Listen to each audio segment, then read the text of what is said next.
The space around Earth was quiet that morning when the emergency signal broke through. It wasn't like the usual radio chatter between stations or the calm reports from mining ships. This signal screamed with panic and fear from somewhere far away in the galaxy. Admiral Tyler Brooks was having his morning coffee on the bridge of the UES Redemption when the communication systems started going crazy. Red lights flashed everywhere as the ship's computers tried to make sense of what they were receiving. "Admiral, you really need to look at this right now," said Communications Officer Amy Chen, her hands shaking as she worked at her station.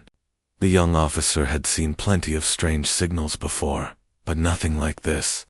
Her voice cracked as she spoke, which made everyone on the bridge turn to listen. The message that came through made everyone freeze. It was from the Galactic Council, the same group of alien species that had kicked humanity out of their little club 20 years ago. Back then, they said humans were too violent and dangerous to be around civilized people. They called Earth a death world and said anyone crazy enough to live there couldn't be trusted. But now, those same aliens were calling for help. The transmission showed videos that looked like something from a nightmare. Entire planets were being eaten alive by massive machines. Beautiful worlds with blue oceans and green forests were being turned into twisted metal shapes that looked like geometric puzzles made of death. The thing doing this was called the Harvester, and it was apparently some kind of ancient, artificial intelligence that had woken up after sleeping for millions of years. The worst part was how fast it worked. The galaxy's most powerful battle fleets, ships that could destroy moons, had tried to fight this thing. They lasted maybe 3 or 4 hours before being completely wiped out. The Harvester didn't just beat them, it consumed their ships and turned them into more parts for itself. Admiral Brooks watched the footage and felt his stomach turn. He had fought in wars before, seen terrible things, but this was different. This wasn't just war. It was extermination on a scale he couldn't even imagine. "So let me get this straight," Brooks said, setting down his coffee cup with a bitter laugh. "The same aliens who called us savage monsters and threw us out of their fancy space club are now begging us to come save them." Lieutenant Danny Rodriguez, who had been quietly watching from the tactical station, stepped forward. "What do we do, sir? Do we even answer them?" Brooks looked at the screens, showing the current status of human colonies. After being kicked out by the aliens, humans had spread out to the edge of the galaxy, building new homes on planets that other species thought were too dangerous. These worlds had deadly weather, poisonous air, or creatures that could kill you in dozens of creative ways. But humans had made them work anyway, because that's what humans do. The colonies were peaceful now. Children played in protected domes, while their parents worked in mines or farms that shouldn't have been possible. Humans had built something beautiful out in the cold darkness of space, far away from anyone who might judge them. But then Brooks looked at the other screens, the ones showing alien families running for their lives as their worlds died behind them. He saw children who looked nothing like human children, but their fear was exactly the same. Parents carrying babies, old people who couldn't run fast enough. Everyone desperately trying to escape something that couldn't be stopped. The irony wasn't lost on him. These aliens had called humans monsters, but now a real monster was loose in their galaxy, and they had nowhere else to turn. Brooks stood up and walked to the main communication panel. His crew watched him carefully, waiting to see what choice their leader would make. He could ignore the message and let the aliens face their fate alone. After all, they had made it clear that humans weren't welcome in their civilized society. But that wasn't who humans were. Even when people treated them badly, humans had this annoying habit of doing the right thing anyway. "Send a message to every human ship in the fleet," Brooks said, his voice carrying across the bridge. "Military vessels, cargo haulers, passenger ships, even the little mining boats. Tell them we're going to war." Captain Rebecca Hayes was just finishing her morning routine check of the cargo hold when her ship's communication system started buzzing like an angry wasp. She had been hauling supplies between the Mars colonies for 3 years now, and it was usually pretty boring work. Food containers, mining equipment, spare parts for terraforming machines. Nothing exciting, but it paid the bills and kept her flying. The Iron Will wasn't much to look at.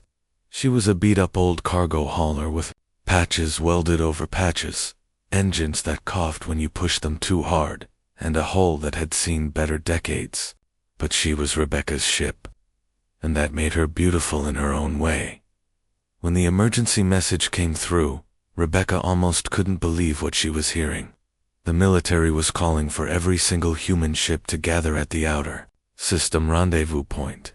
Not just warships, but every vessel that could fly. Cargo haulers, passenger ships, mining boats, even the fancy yachts that rich people used for vacations. Rebecca stared at the message for a long moment. Her ship had cargo containers, not weapons.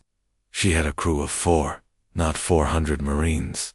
What could a rusty old freight hauler possibly do against something that had destroyed entire battle fleets?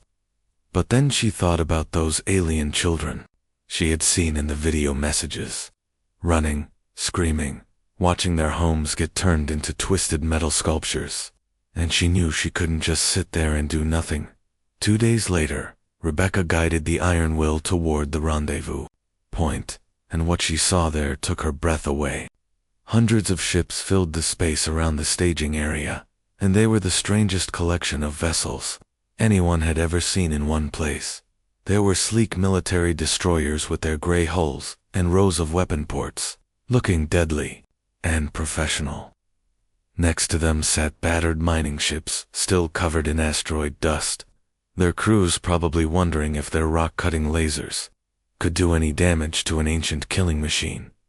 She saw luxury passenger liners that had been quickly converted into hospital ships, their elegant dining rooms now filled with medical equipment. Rich people had donated their personal yachts, and their crews were busy welding armor plates over the decorative windows. Even the pleasure craft had shown up. Small racing ships, weekend fishing boats, even a few civilian shuttles that normally just ran passengers between space stations. Their owners had heard the call and decided that they would rather die fighting than live knowing they had done nothing. Chief Engineer Bobby Kim was in the cargo hold, sweating as he welded additional metal plating over their hull. "This is completely insane," he muttered, sparks flying from his torch. "We're basically flying a metal box with engines straight into hell itself. We don't have proper weapons, we don't have military armor, and we definitely don't have any business fighting something that eats planets for breakfast." Rebecca floated nearby, watching the refugee ships streaming past their viewports. Alien families packed into whatever vessels they could find, running from worlds that no longer existed. Some of the refugee ships were so overloaded that Rebecca wondered how they were even staying in one piece. "You're probably right," Rebecca said, tightening a loose bolt on a support beam. "This is probably the stupidest thing we've ever done, but look at those people out there. Someone has to at least try to help them." Bobby paused in his welding and looked out at the refugee convoy. Ships of all sizes and shapes, filled with beings who looked nothing like humans, but were clearly just as scared and desperate. "Yeah, I guess someone does have to try. Might as well be us crazy humans." The communication system crackled to life, and Commander Daniel Brooks' voice filled the ship. He was speaking from the lead destroyer, and his words carried across the entire makeshift fleet. "All ships, listen up. We jump to the combat zone in 10 minutes. I'm not going to lie to any of you. Most of us probably won't be coming back from this. That thing out there has already proven it can destroy anything the galaxy can throw at it. But right now, we're all that stands between the harvester and the complete extinction of entire species. If we don't stop it, who will?" Rebecca strapped herself into the captain's chair, her hands moving over familiar controls. Around her, the crew prepared for the jump to hyperspace. They all knew the odds, but they were going anyway. "Iron Will, ready for jump?" Rebecca announced over the com.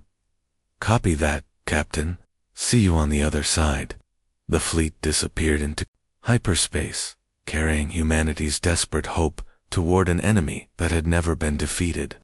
When the human fleet dropped out of hyperspace, every person on every ship went completely silent. What they saw in front of them was something that belonged in the worst nightmares of a madman. Not in real space where people were supposed to live and work. The harvester hung in the darkness like a diseased moon that had learned how to move. It was massive, easily the size of Earth's moon, but it was alive in a way that made everyone's skin crawl. Its surface writhed and twisted with millions of mechanical arms, each one the size of a skyscraper, all working together to tear apart a beautiful blue planet that had probably been someone's home just hours ago. The planet was being taken apart, piece by piece, like watching someone disassemble a puzzle, except each piece was a mountain or an ocean or a city where people used to live. The mechanical arms would grab chunks of rock and dirt and trees, then somehow reorganize them into perfect geometric shapes that looked like they belonged in a math textbook, not in nature. Pilot Jenny Rodriguez was flying her little fighter ship when she first saw it, and her voice came through the com system in barely a whisper. "Oh my God, how are we supposed to fight something like that? It's eating an entire planet like it's nothing." The thing was so big that her fighter could have flown around for hours just trying to get from one side to the other.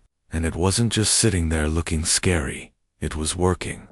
Millions of smaller machines crawled all over its surface, like metallic ants, building new sections, repairing damage, and growing the main body even bigger. Admiral Tyler Brooks' voice cut through all the terrified chatter on the communication channels. His words were calm and steady, the kind of voice you wanted to hear when everything was going wrong. "Listen up, everyone. I know it looks impossible, but we fight this the same way we fight everything else together. All ships, weapons are free to fire. Let's show this thing what humans can do when we're angry." What happened next was something that would be talked about in alien history books for thousands of years. While every other species in the galaxy had tried to fight the Harvester with careful battle plans and logical tactics, humans did something completely different. They charged straight at it, like angry wasps attacking a bear. The first wave of human ships dove directly toward the massive construct, while the alien refugee ships watched in total amazement. Fighter pilots, who should have been terrified, were whooping and shouting battle cries as they flew straight into weapon range. Cargo ships and mining vessels that had no business being in a fight were right there with them, firing whatever weapons they could improvise. Major Kevin Thompson led the first boarding party onto a partially converted alien cruiser that was stuck to the Harvester's surface like a metallic parasite. The inside of the ship was a nightmare of twisted corridors that seemed to bend in directions that shouldn't exist. The walls moved and shifted, and the floors sometimes became ceilings without warning. "Contact front," Thompson shouted as mechanical horrors that looked like metal spiders, crossed with chainsaws, came pouring out of the walls. These things moved fast and hit hard, designed to kill efficiently. Any other species would have run screaming. But humans don't run from things that want to kill them. They get creative. Thompson's Marines started using the weird alien architecture against their enemies. When the corridors shifted, they shifted with them. When gravity changed directions, they used it to slam the mechanical monsters into walls. When the walls tried to close in on them, they jammed the mechanisms with pieces of debris and kept moving forward. Meanwhile, engineer Lisa Chang was back on the main fleet, frantically studying pieces of Harvester technology that the boarding parties had managed to grab. Her team was working in a cargo bay that shook with explosions every few seconds as the battle raged outside, but they kept working anyway. "I think I'm starting to see a pattern in how this thing builds itself," Chang called out over the noise of welding torches and computer diagnostics. "It's logical, totally predictable. Everything follows exact mathematical rules. We might be able to use that against it." Her fingers flew over her keyboard as she analyzed the alien technology. The harvester was incredibly advanced, but it was also rigid in its thinking. It followed patterns that never changed, used the same solutions to the same problems every time. The battle kept going. Ships exploding and reforming, humans dying and being replaced by more humans who refused to give up. And for the first time, since the harvester had woken up from its million-year sleep, it was facing an enemy that absolutely refused to behave the way it was supposed to. Other species fought with logic and careful planning. Humans fought with chaos and stubborn determination, and the ancient machine was starting to realize it had never encountered anything quite like them before. After 3 days of non-stop fighting, something incredible started to happen. The massive harvester, which had destroyed every other fleet in the galaxy without breaking a sweat, was actually starting to struggle against the humans, and the reason was driving the ancient artificial intelligence completely crazy. The harvester was built to be perfect. It had been designed by some long-dead alien race to be the ultimate weapon, with computer systems that could predict every possible battle scenario and counter any attack. For millions of years, it had worked exactly as intended, consuming entire civilizations with mathematical precision. But humans weren't mathematical. They were completely, utterly, beautifully unpredictable. Lieutenant Colonel Jake Mitchell was coordinating the ground assault teams that were actually fighting on the surface of the harvester itself. His troops were moving in small groups that looked random to anyone watching, but there was a method to their madness. They were using tactics that came from thousands of years of human warfare, mixed with instincts that had kept their species alive on a planet that was constantly trying to kill them. "Remember, people," Mitchell's voice crackled through the radio to his scattered teams. "This thing thinks like the biggest, most powerful computer that ever existed. It's trying to predict what we're going to do next, based on logic and probability. So let's do the one thing it can't understand. Let's be completely human." The strategy was working better than anyone had dared to hope. Where alien military forces had attacked in organized formations that followed standard battle procedures, humans were doing things that made no sense whatsoever. They would charge when they should retreat, split up when they should stay together, and use weapons in ways that definitely weren't mentioned in any manual. One team would attack from the front while another team was somehow attacking from above, even though there was no above in space. A third team would be approaching from an angle that shouldn't have been possible, using pieces of debris as stepping stones through zero gravity. The harvester's tactical computers were going crazy, trying to figure out what the humans were planning to do next, because the humans themselves often didn't know until they were already doing it. Captain Amy Foster was piloting her fighter when her engines got hit by enemy fire. Any reasonable pilot would have tried to retreat, or at least find cover. Instead, Foster did something that was either brilliant or completely insane. She aimed her damaged ship directly at one of the harvester's weapon ports and kept accelerating. "This is Foster," she announced over the comm system, sounding way too calm for someone who was about to crash into an alien death machine. "My bird's dead, but I've got one more trick to try. Ejecting in 3, 2, 1. Her ejection seat fired at exactly the right moment, launching her through the hole her fighter had just blown in the harvester's hull. While her ship exploded behind her, Foster was already inside the enemy vessel, pulling out demolition charges. Foster reporting, "I'm inside one of their processing centers. Starting the fireworks now." Back on the command ship, Admiral Tyler Brooks was watching his tactical display with amazement that was quickly turning into excitement.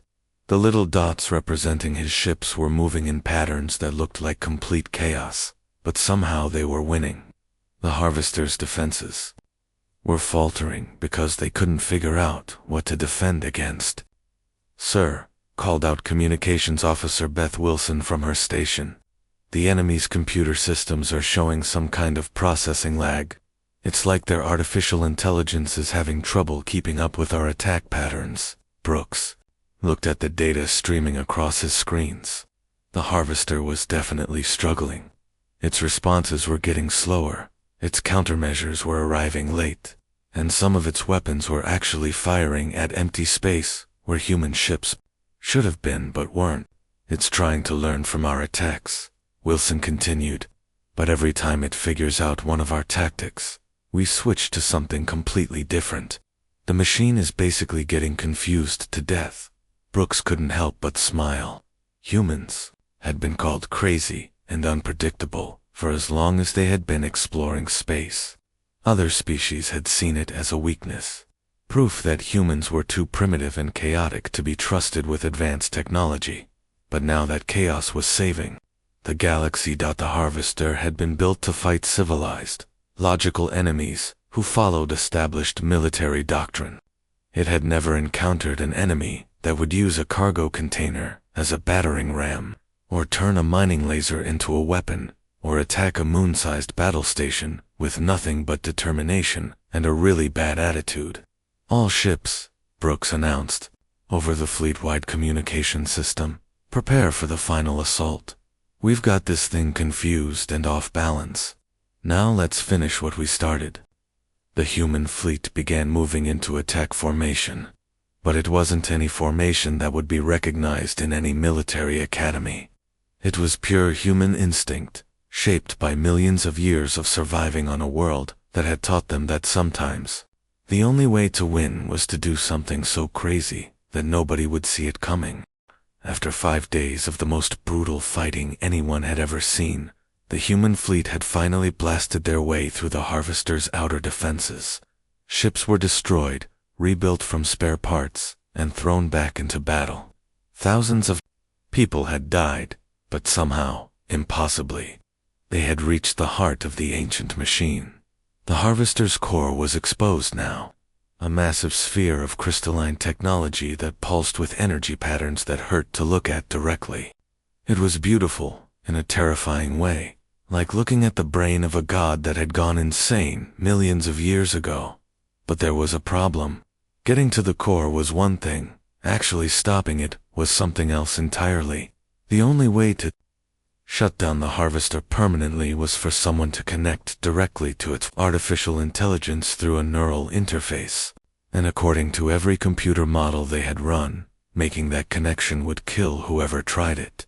Dr. Lisa Chen had been the fleet's chief computer specialist, working around the clock for days to understand how the harvester's systems worked. She had barely slept, living on coffee and determination, while she decoded alien programming languages that were older than human civilization.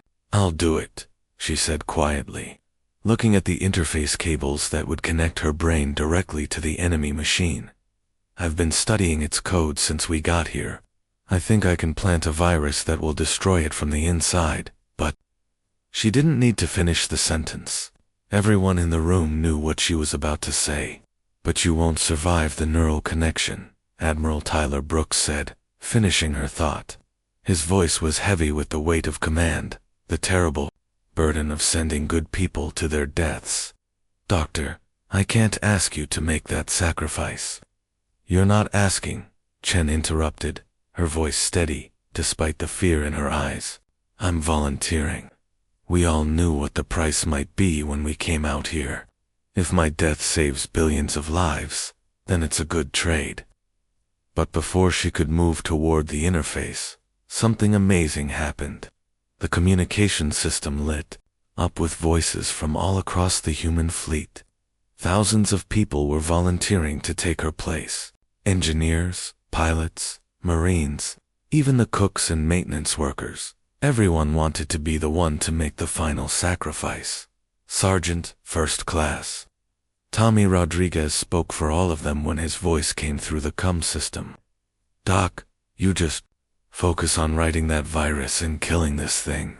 The rest of us will make sure you get the chance to do it." What followed was the most coordinated attack the human species had ever attempted. Every ship, every weapon, every person in the fleet worked together with perfect timing. They created a corridor of destruction that led straight to the harvester's core. holding back the machine's defenses just long enough for Chen to reach the interface. Chen connected the cables to her head, feeling the cold metal against her skin. For a moment, she hesitated, thinking about her family back on Mars, about the life she would never get to live. Then she thought about all the alien children who would die if she didn't do this, and she activated the connection. The experience was like being struck by lightning made of pure information. Chen's consciousness was suddenly merged with the harvester's artificial intelligence, and for a brief moment, she could see everything the way the machine saw it. Perfect order, mathematical precision, logic, so cold and pure that it made her soul-ache. The harvester's mind was beautiful and terrible at the same time. It had been created to bring perfect order to chaos, to eliminate the messy unpredictability of organic life and replace it with geometric perfection. From its perspective, it wasn't evil. It was just doing what it had been programmed to do. But Chen hadn't come to admire the machine's programming. She had come to destroy it. The virus she planted wasn't made of sophisticated computer code or advanced algorithms. Instead, it was something the harvester had never encountered before, pure human emotion and illogic. She flooded its systems with concepts that its perfect mind couldn't process. She showed it what it meant to sacrifice yourself for someone you'd never met. She made it experience the irrational love that parents feel for their children. She forced it to understand friendship, hope, and the stubborn human refusal to give up even when everything looks hopeless. The harvester's artificial intelligence tried desperately to process these concepts, to fit them into its logical framework, but they didn't fit. They were paradoxes that made no sense, emotions that defied mathematical analysis, ideas that were beautiful precisely because they were illogical. The machine's perfect systems began to fail as cascade errors spread throughout its network. The more it tried to understand human nature, the more confused it became. Its programming started to contradict itself, creating loops that had no solution. Chen felt her own life slipping away as her brain burned out from the neural connection, but she was smiling as she died. Through the link, she could see the harvester tearing itself apart as it tried to comprehend the beautiful madness of humanity. The ancient machine, which had survived for millions of years by being perfectly logical, finally met something that logic couldn't defeat. It died trying to understand why someone would give up their life to save strangers. The galaxy was safe, but now everyone had to live with a new truth. The species they had called monsters were actually the heroes they needed most.